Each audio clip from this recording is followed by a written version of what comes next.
Hey there, welcome to Fundamentals of People Management, Module 7.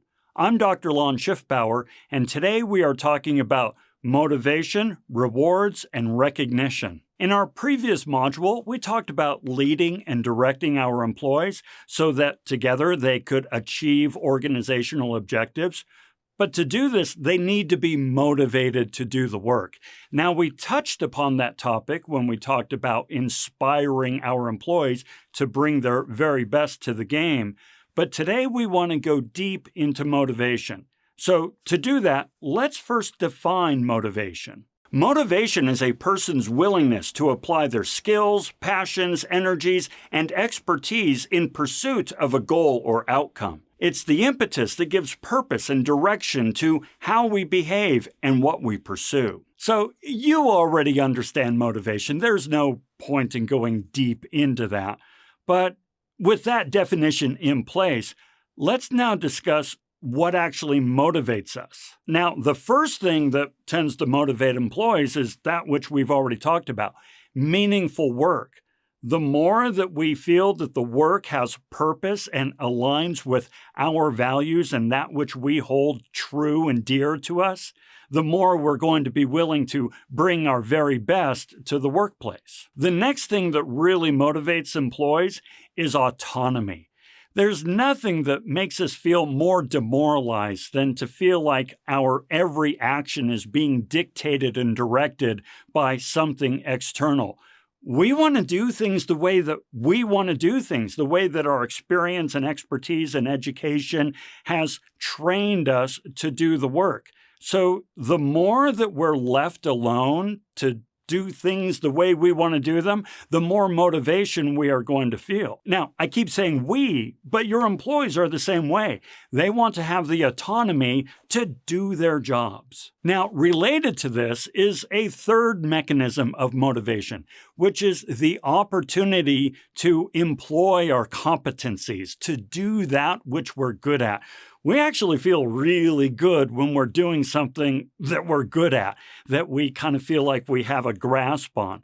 So the more that you allow your employees to use and develop and leverage their competencies, their core skill sets, the more motivation they will feel. The fourth key motivator I want to invite you to think about is the opportunity to work and collaborate with great people. It's just part of our nature. We are a community species. We thrive best when we are working with others. It's just in our nature. It's in our DNA. So the more we're able to collaborate with others, those who we respect and who bring great skills to the table and are able to kind of see an end vision of what we want to accomplish together, the greater motivation your employees will feel. Another strong motivator for your employees is challenging goals. Now, we talked about setting goals and expectations in a previous module.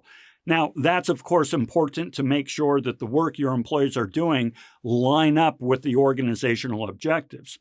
But goals serve another, perhaps even more important function. Setting challenging goals with your employees will rouse in them this desire, this motivation to reach further, to push themselves, to try to see if they can pull this off. So a goal that is just on the inside of doable, but still challenging, that can be a great motivator for your folks. Another factor that can motivate your employees is opportunities to grow and develop, either professionally in the organization or in their domain of expertise, in their skill set. The more opportunities they have to really become more of what they enjoy being, the more motivated they are going to feel and the harder they'll work for you. Next, you want to provide for your employees clear expectations and frequent feedback. Now, in a future module, we will talk more about how to give and receive feedback. But for now, you need to understand that employees really like to know where they're going and whether they're on the right track. They have no problem with feedback that kind of corrals them into the right direction, so long as they know that direction is the direction they want to go.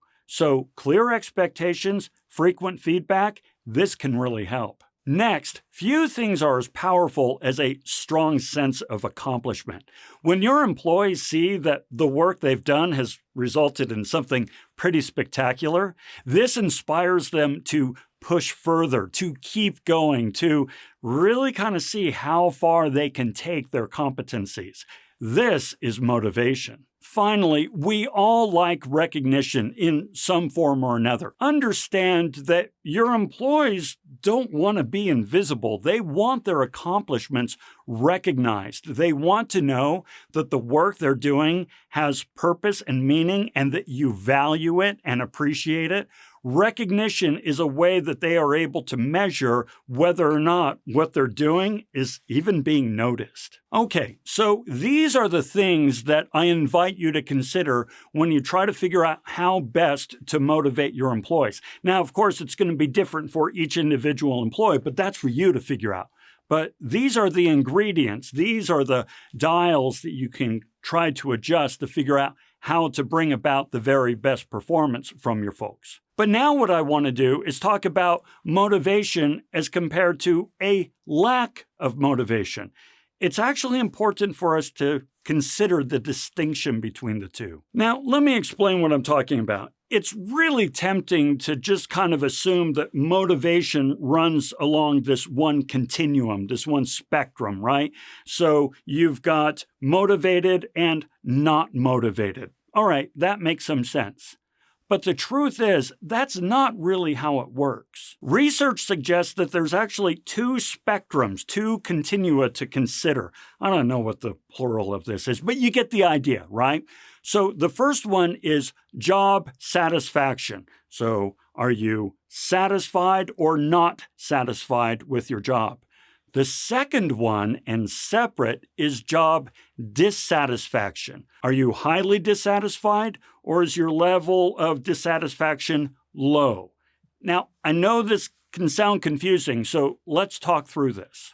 So on the job satisfaction level and dissatisfaction level, we have to look at motivators. Now, we just named a whole bunch of motivators. So these are things that drive employees to bring their very best to the workplace. We get that. And generally speaking, if you improve a motivator, you're going to bring about greater job satisfaction. So that just stands to reason. But on the other hand, we have these things called hygiene factors. A hygiene factor is something that you need to have in place to keep somebody from becoming dissatisfied, but they do not in and of themselves create or increase job satisfaction. Now, a great way to think of a hygiene factor is to think of, personal hygiene. Let's take brushing your teeth for a moment. If you brush your teeth, you decrease the odds of getting some sort of dental disease, cavities, whatever, okay? But you're not actually increasing the health of your teeth. You are just decreasing the odds of dental decay, degradation, things like this. This is why it is a hygiene factor. So if you brush your teeth, the odds of becoming ill decrease, but you're not increasing your health. You're not going to have super teeth, okay? So it's the same thing with hygiene factors in the workplace. A hygiene factor will help an employee keep from becoming dissatisfied, but may not necessarily increase satisfaction. So what are some of these hygiene factors?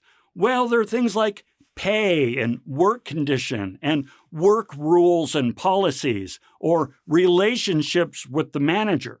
So yes, I am saying that if you increase these things, you're probably not going to get increased job satisfaction.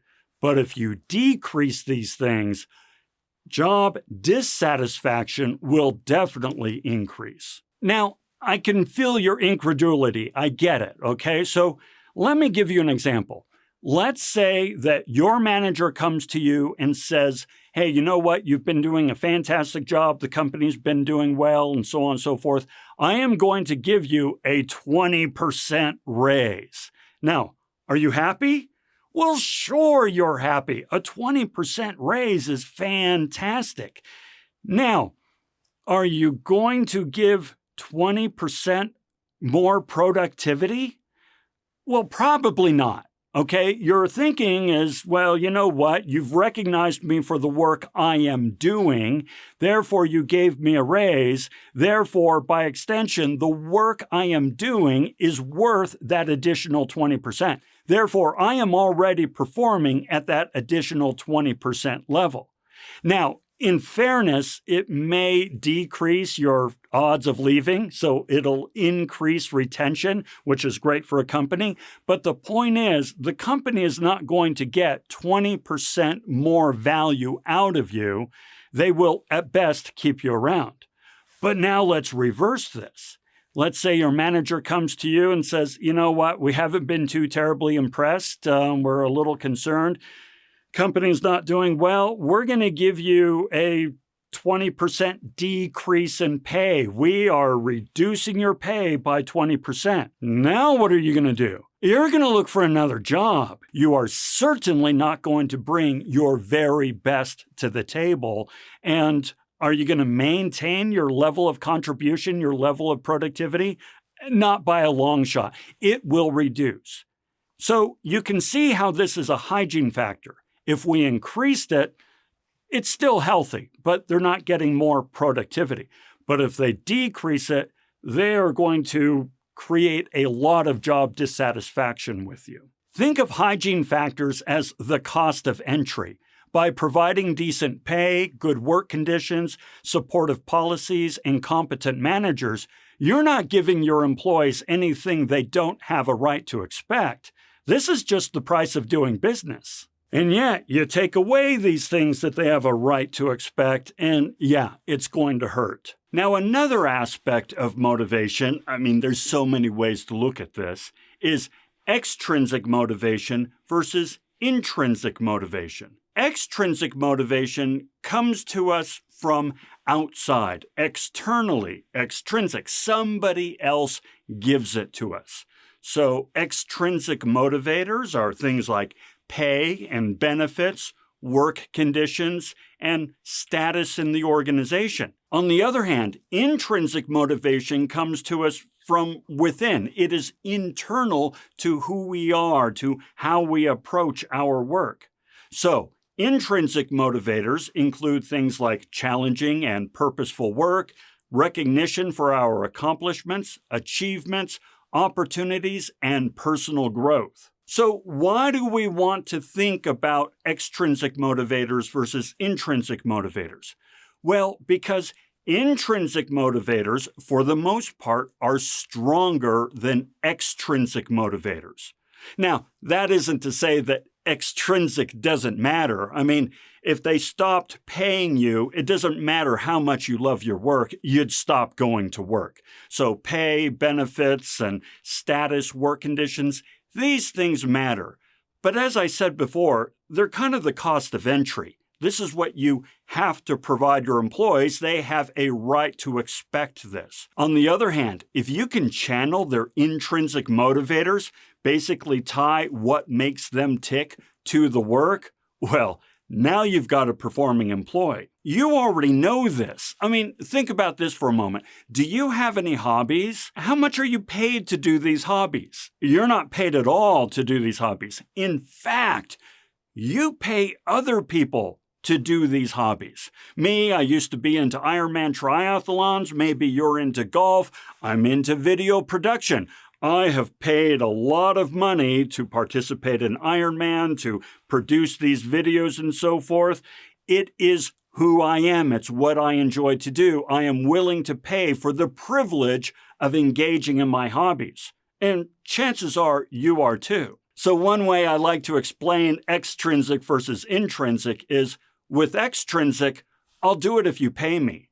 With intrinsic, I'll pay you to let me do it. All right, so now we have an understanding of what motivation is, or at least in general terms, what factors can increase motivation, and what factors, if we mess with them incorrectly, can actually decrease job satisfaction. So now with that in mind, let's look at re-engaging employees who are not motivated to begin with. It's all well and good to talk about all this motivation stuff, but what if you're kind of starting at zero? Or what if past company decisions have resulted in less motivation. How can you get them fired back up? Well, the first thing you need to do is understand the root issue. Why are they feeling a lack of motivation? Why are they feeling job dissatisfaction? Now, I have to tell you, don't just run with the first answer they give you. Truth of the matter is, we're not always sure why we're feeling dissatisfied or unmotivated, if that's a word. Sometimes we really need to talk through it and explore the idea and critically examine those things that give us meaning and purpose. So you really want to take your time and sit down with your employee and really kind of challenge and interrogate this so that you can get to the root cause. Once you have a good idea of what will motivate them, you want to tailor a solution to the individual employee. As I mentioned earlier, we're not all motivated by the same things in the same ways. You want to understand what really presses your employees' buttons, right? What gets them fired up? Then you can tailor a solution that really speaks to their needs. For example, some people are very goal-oriented, while others need autonomy and the freedom to make decisions. Likewise, recognition and praise can be strong motivators for some individuals, while others may just want the opportunity to learn and grow. It's not a one-size-fits-all, so you need to tailor that suit. Understanding the unique needs and preferences of each employee is key to developing an effective motivation strategy. Okay, so now you've spoken with the employee and you've figured out what fires them up, and you've developed a motivation strategy to help promote that drive within them to perform. But you're not done. You need to really listen and monitor. People are dynamic, environments are dynamic, the goals and teams are dynamic. So you really want to make sure that you kind of have your thumb on the pulse of the employee's motivation and make sure that you are delivering everything they need to, in turn, deliver their very best. Remember, this is your job. This is your primary job as a people manager, to create an environment in which employees can thrive and deliver the work that the organization needs them to do. So, yeah, this is core. Now, you'll remember that one of the things I said really contributes to motivation is the opportunity to collaborate with awesome people. Well, this is what we're going to talk about in our next module, how to build collaborative performing teams. So stick around, the journey's not over. All right, thanks a lot for joining me today, and until we talk again, have a fantastic day.